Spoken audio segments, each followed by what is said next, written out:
Halo semuanya, perkenalkan kita dari Koas Kulit Rumah Sakit Dr. Muardi periode 4-31 Juli 2022. Pernah dengar nggak sih kalau para orang tua juga butuh skincare? Nah, maka dari itu, kami akan membahas tentang perawatan kulit apa saja yang dibutuhkan oleh para lansia. Tahukah Anda, jumlah orang lanjut usia atau lansia di Indonesia meningkat setiap tahunnya. Menurut Badan Pusat Statistik, jumlah penduduk lansia di Indonesia adalah 29,3 juta atau 10,82% dari total jumlah penduduk. Kondisi tersebut menandakan bahwa usia harapan hidup juga semakin tinggi. Apa saja sih permasalahan kulit lansia? Pruritus atau gatal adalah keluhan yang sering ditemukan pada usia lanjut. Pada suatu studi terhadap 4.099 pasien geriatri di Turki, pruritus termasuk dalam 5 penyakit kulit terbanyak yang dihubungkan dengan kulit kering. Di Divisi Geriatri Poliklinik Kulit dan Kelamin RSCM Jakarta tahun 2008-2013 didapatkan bahwa serosis kutis dan pruritus termasuk dalam 10 penyakit terbanyak. Hal ini tidak lepas dari proses penuaan kulit yang tidak bisa kita hentikan. Proses penuaan menyebabkan penurunan fungsi organ, termasuk salah satunya kulit, dan menyebabkan berbagai masalah kesehatan pada usia lanjut. Lalu, apa itu penuaan kulit? Penuaan kulit adalah proses biologis kompleks yang dipengaruhi oleh kombinasi faktor intrinsik dan ekstrinsik. Kondisi kronis dan perubahan terkait usia menempatkan orang berusia tua pada peningkatan risiko kerusakan kulit dan kerusakan integritas yang dapat mempengaruhi kualitas hidup.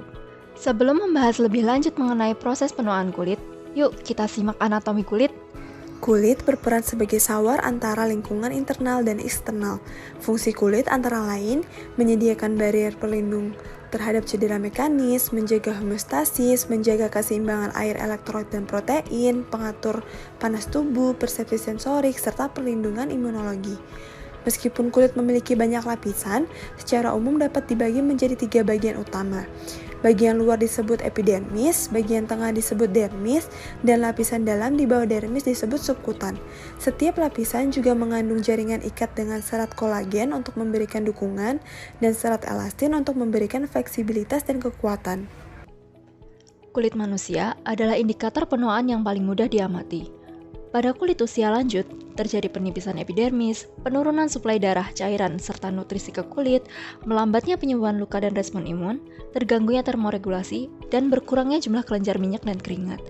Di tingkat seluler, terjadi penurunan produksi lipid dan natural moisturizing factor di stratum corneum yang menyebabkan kulit kering. Kulit kering juga berhubungan dengan transepidermal water loss. Transepidermal water loss didefinisikan sebagai suatu jumlah air per satuan luas kulit dan per unit satuan waktu yang keluar dari tubuh melewati kulit menuju ke atmosfer melalui proses difusi dan penguapan. Pada kulit yang fungsi bariernya terganggu, terjadi peningkatan kehilangan air transepidermal. Semakin rendah transepidermal water loss, semakin tinggi integritas kulit.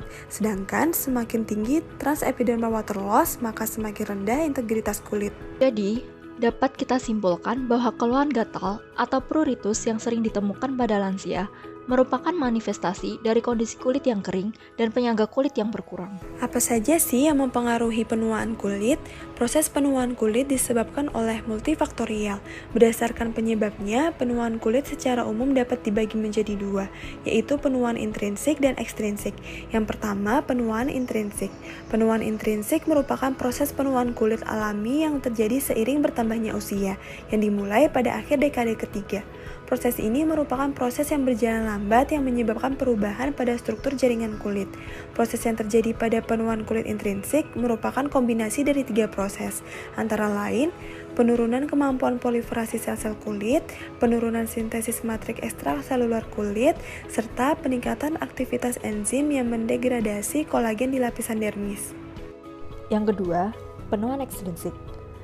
Penuaan ekstrinsik pada kulit terutama dipengaruhi oleh sinar ultraviolet atau UV dan disebut juga sebagai photoaging.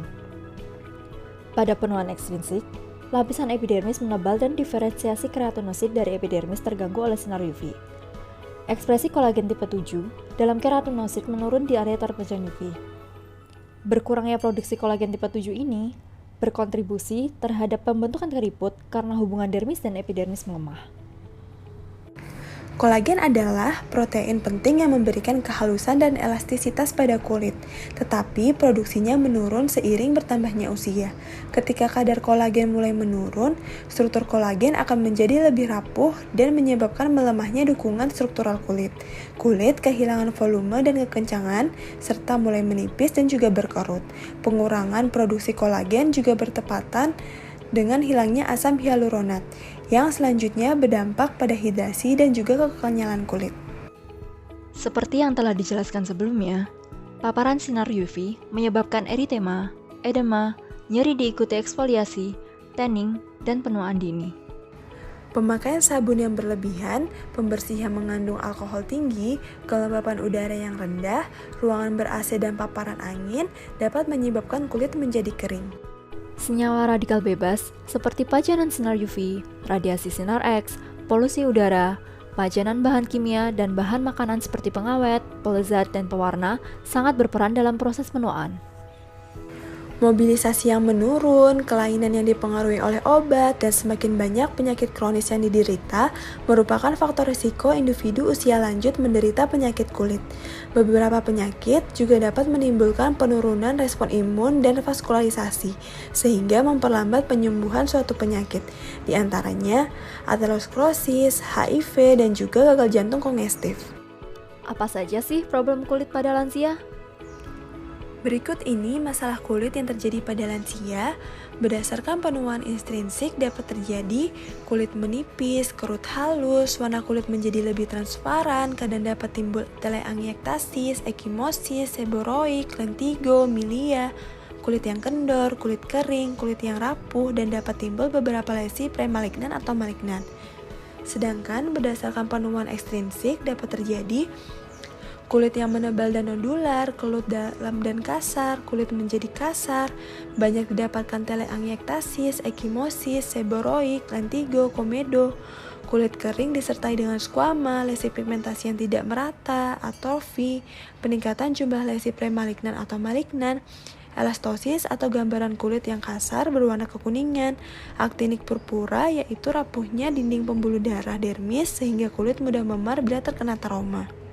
Setelah mengetahui problem kulit pada geriatri, bagaimana cara kita merawat kulit pada lansia? Penanganan utama untuk melindungi dan mencegah kerusakan kulit adalah dengan penggunaan pembersih kulit yang tepat, mengetahui cara mengeringkan kulit yang tepat, serta penggunaan pelembab. Pertama, mandi untuk meredakan kulit kering, dengan cara membersihkan anggota badan dengan sabun mandi yang lembut, bebas wangi, atau terdapat kandungan pelembab. Menggunakan air hangat, bukan air panas, karena air panas menghilangkan minyak alami kulit, sehingga dapat meningkatkan kekeringan kulit. Mandi disarankan selama 5 hingga 10 menit. Menggunakan kain lembut seperti flanel untuk mengeringkan kulit. Keringkan dengan gerakan menepuk untuk menghindari lecet pada kulit. Tepuk-tepuk air dengan lembut dari kulit Anda setelah mandi, tetapi sisakan sedikit air di kulit. Memiliki sedikit air di kulit saat mengoleskan pelembab, membantu menghidrasi kulit. Kedua, menggunakan pelembab. Pelembab adalah bahan topikal yang mengandung beberapa komponen dan berfungsi mencegah atau memperbaiki kulit kering.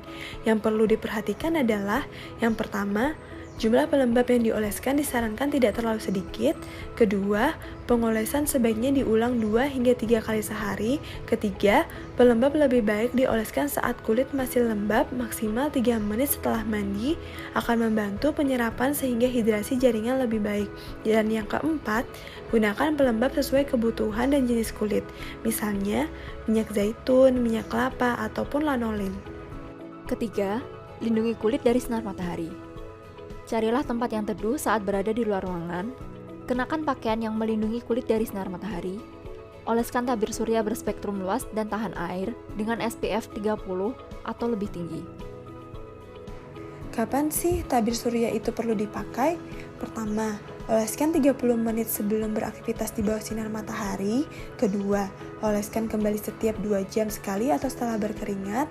Dan yang terakhir, tetap gunakan meskipun beraktivitas di dalam ruangan. Selain itu, lansia juga perlu diedukasi untuk 1. Mendapat asupan cairan yang cukup sekitar 1,5 liter per hari. 2. Menjaga kelembapan udara dan mengatur suhu air conditioner sehingga tidak terlalu dingin. 3. Mengenakan sarung tangan saat melakukan pekerjaan rumah tangga dan berkebun untuk menghindari iritasi pada tangan. 4. meningkatkan kepatuhan untuk perawatan kulit. Kepatuhan yang buruk dapat menghambat keberhasilan pengobatan kondisi kronis, sehingga diperlukan juga edukasi kepada keluarga pasien untuk membantu dalam perawatan kulit pasien. Nah, banyaknya permasalahan kulit pada lansia tentunya memerlukan perhatian khusus.